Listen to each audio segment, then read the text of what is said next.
Fiancé. Get off of your high horse. This is going to be brought to you from an urban Native American perspective, a mixed perspective, and a secular perspective.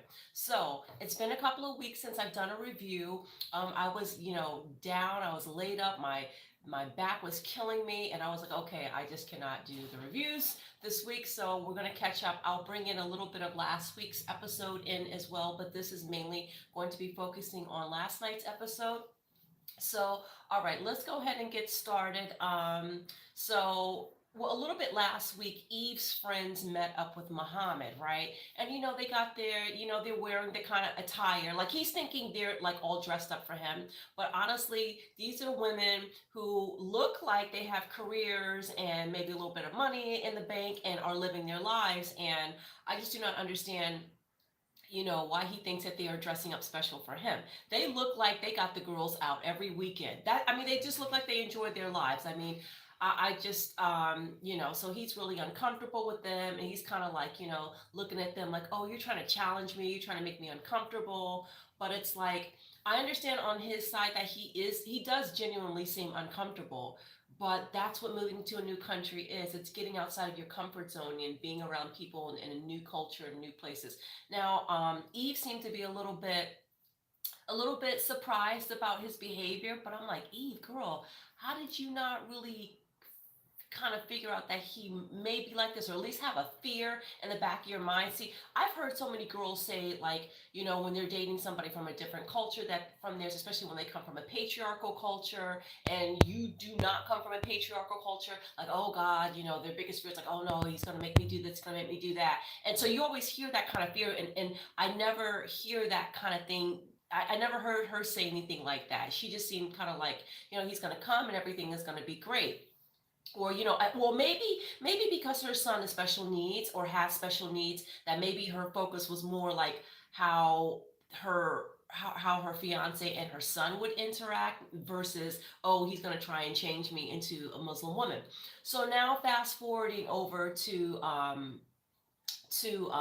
this week's episode. So, she's upset from, the previous week. And, listen, I'm going to be honest. Now, when she had on that dress with the little T-back underwear, it was definitely, you definitely could see through that. I probably, if that was my girlfriend, I might be like, it'd be nice if you put on like a little slip or something, just so that, because it was a very thin material. I'm not on his side whatsoever, but it was a little bit much though.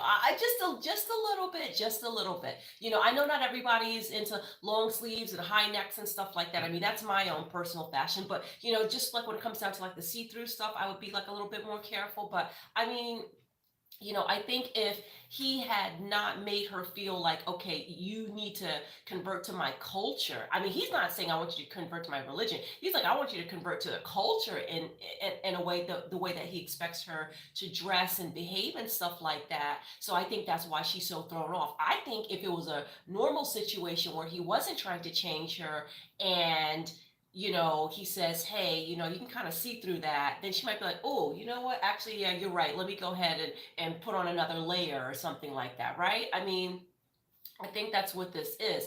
And she's starting to realize, like, oh, okay, this is not just, a nice smiling face, and some green eyes and a smile. This is going to be a whole cultural change.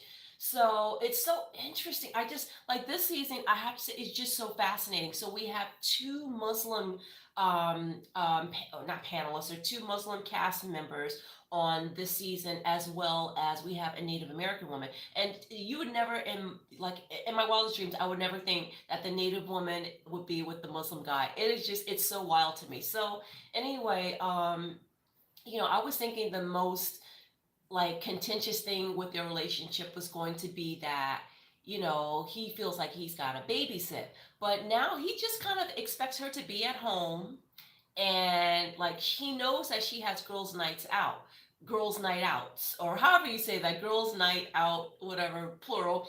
And he met her with that bikini on, and this is what I'm saying, you can't be going to somebody else's country trying to change what people wear. I'm not going to go to Egypt and, meet someone from Egypt and go over there and say, to a girlfriend, like, hey,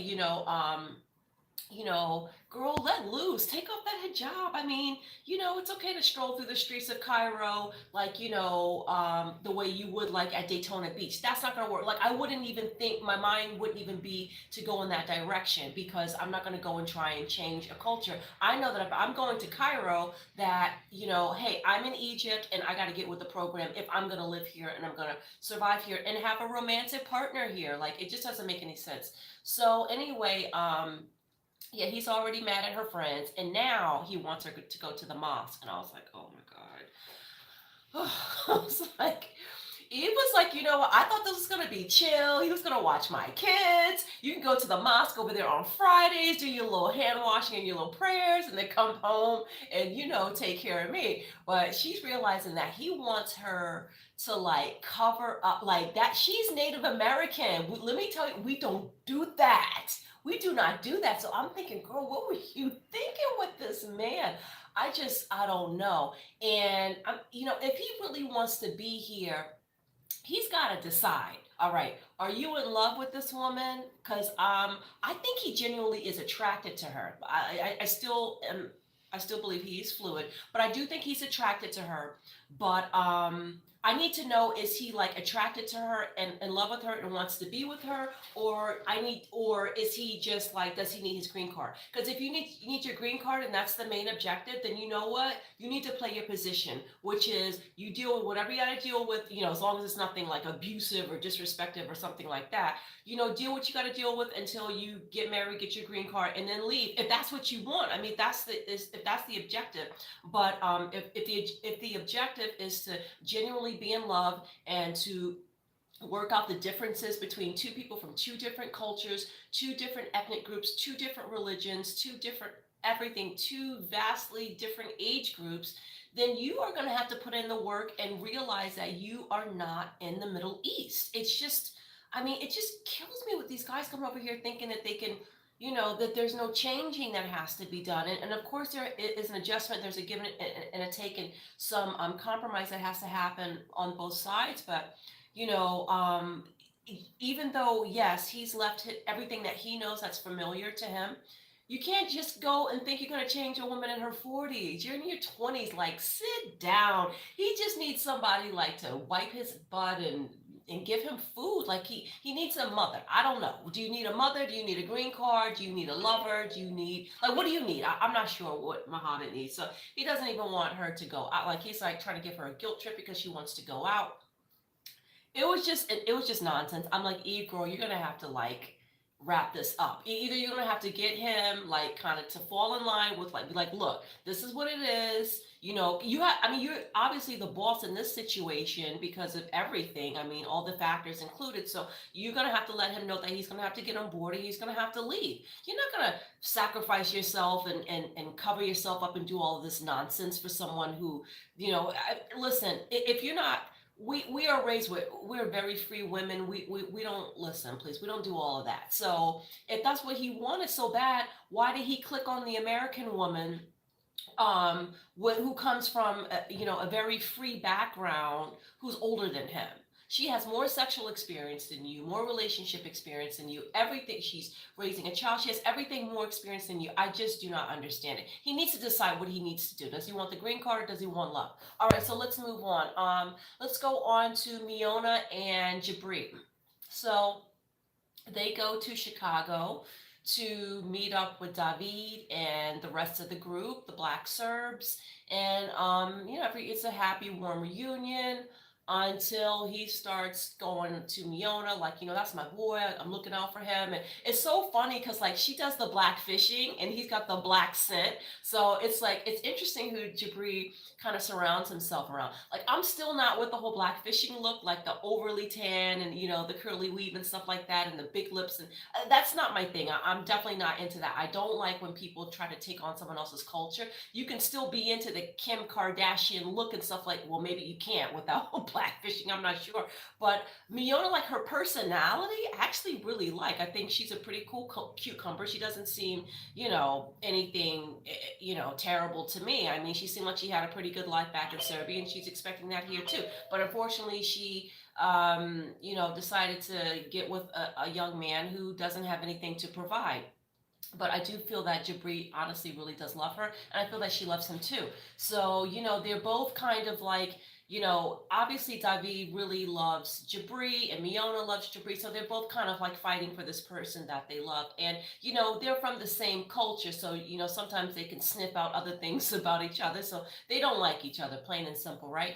And then he's like, oh, I'm concerned about Jabri because XYZ kind of overcrossed the line a little bit. He was like too much in their business and things like that. Understand he wants the group to get back together, but and they're there to see that music producer, I guess, that they've been trying to get a meeting with previously. So I don't know. I think Jabri needs to not let Davi get too much in his head, and don't let him um, give too much. Just be like, look, I got this, and then let it be. But so that's what. Well, I was hoping that's. Well, he kind of did put him in his place a little bit, but but it seemed more like a little kid instead of him being like, look. This is my relationship. This is da da da, and Miona put her foot down too. Davina's just been a little bit too, in Jabri's business. I mean, I understand he loves him, but it's a little too much. So then they leave on a bad note because Miona's like, look, he's fine. I'm taking care of him. Da da da da. And and David's like, well, I know he's paying for everything, and that's where he messed up. He really should not have mentioned anything. Of course, and listen, he's from a Serbian culture. There's no listen. Okay, I've known. Listen, I don't know that many cultures, or I don't know if any cultures really in that part of Europe where it's not okay for a guy to financially take care of a woman. As an immigrant yourself, that when she comes over, she's going to need financial support. She can't work. You know the details, like, so don't act like brand new, like you're so upset that he's paying paying for her. Like, do you want him to pay for you? Is that the problem? Like, you feel like his money's supposed to be going into your pocket? Just stop counting other people's money. Please get out of here with that, Debbie. So then later on, all of this builds up into them going to the studio, and then they go some little head slapping going on. Next thing you know, they're wrestling on the ground. Now, see, the wrestling on the ground really tells me that they're childhood friends, because the way they fight is like brothers, and I hope they can work out that relationship. But it's messed up that Miona, the only fellow countryman that she has there in the States, is somebody that can't stand her guts, basically. So that we saw previews to that fight coming up like for a few weeks now. So who do we have next? We have who is it now? Oh, okay. So now we have Thais and Patrick. So it's time for them to move. Now, listen, we got to see a different side of Patrick today, right? So it's time for them to move, and he's got a new job. He transferred to the office in Dallas, and they pack up the stuff and move. Now, apparently, he bought a house, and he bought the house without her. He didn't consult her for anything. So when she gets to the house, he's upset that she's pouting because she doesn't like the house. Well, the thing is that she wasn't pouting when she first came to your house, but this is a house that you guys should be getting together. So why would you think that that's okay? So then he goes into his whole spiel about, listen, we grew up really poor. Now it seemed like they had some sort of tough circumstances growing up, him and John, who, by the way, Thais does not want John to move to the new house. And come on, I mean, this is a new couple you're building and establishing. This right here is the time that probably John should be working on getting some sort of other living arrangement. I know they've been together, I know they're family, but if you're not a millionaire and you don't have like a huge estate, like you don't have money like that, then if you're trying to build, you're a new couple, a young couple, you need your privacy. She needs to feel like that's her home. Right now she still feels like a visitor in a strange land, right?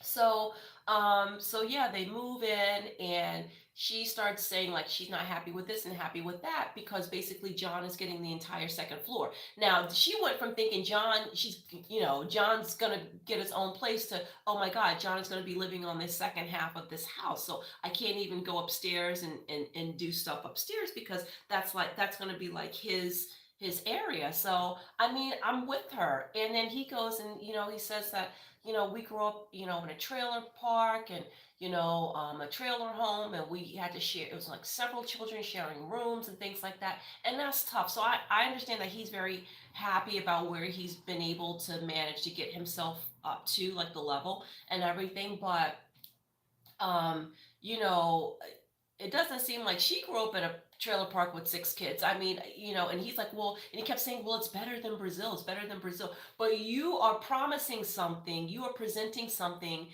as this American, and you're telling her, I'm going to take care of you. I'm going to give you this. I'm going to give you that. You don't even consult her on the home. I mean, so it shows me, it shows me that his priority is still more about him and John, and how he's just going to plug her automatically into his life and just like add water and mix. It's not going to happen.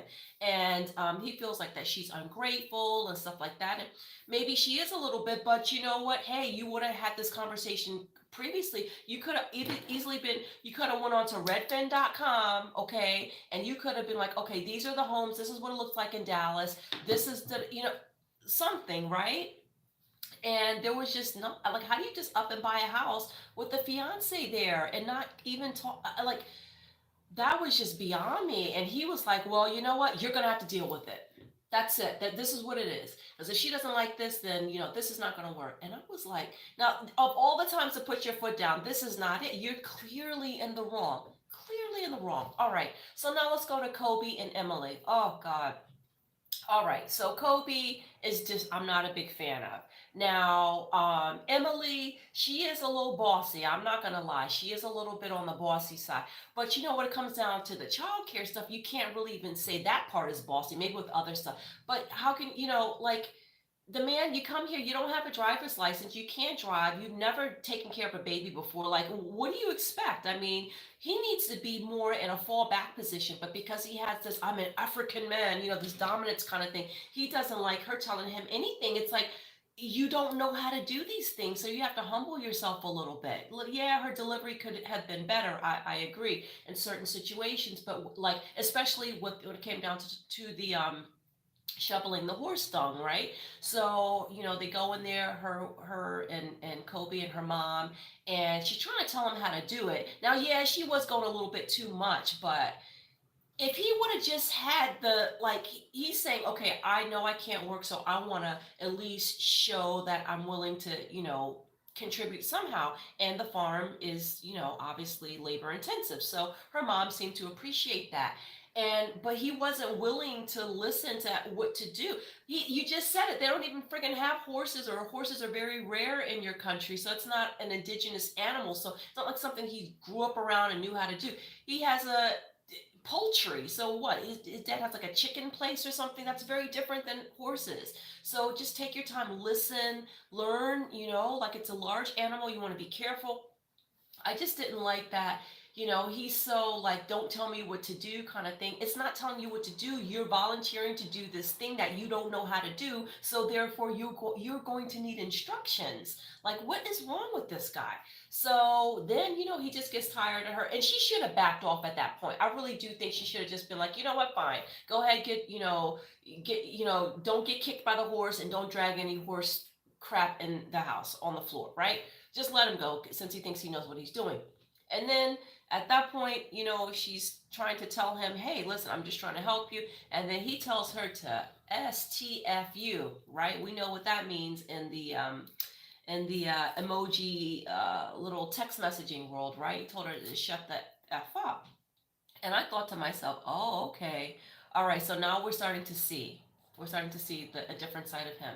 So I think that this relationship is not going to work. It's absolutely doomed. She's an independent girl. She's used to doing things on her own. She's used to raising her child on her own. I think he just needs to go back to Africa, like, within like 2 weeks. I mean, because it's too much. And her dad is like, how am I going to be feeding everybody? Well, you should have talked to your daughter about that. She was the one that decided to bring him over here, and you must have had some kind of, co-signing or some, well, I don't know if he definitely did, but, usually when you bring over a fiance or something, you have to prove to the government that you can take care of this person. She hasn't been working, for the past 2 years. So somebody's got to be signing, right? Isn't there a co-signer, I believe?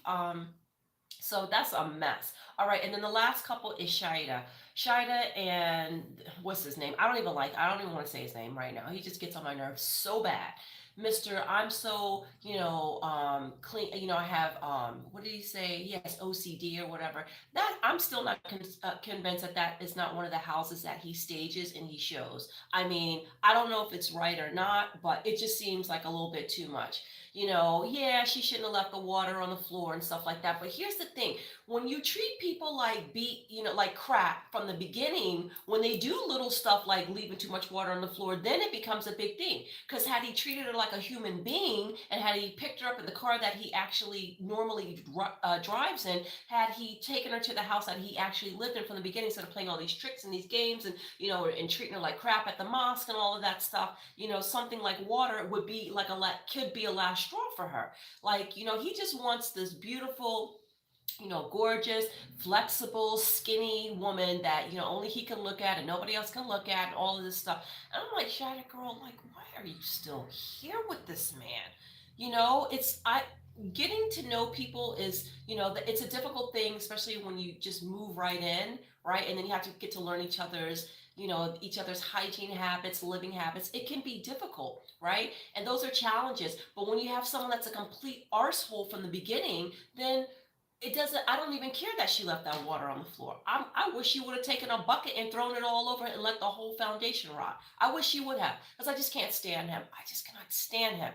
He's like, he has a problem with women. He has a problem with himself. It's just not for me. So anyway, we'll see next week. And he just doesn't like the fact that, she speaks up for that she speaks up for herself.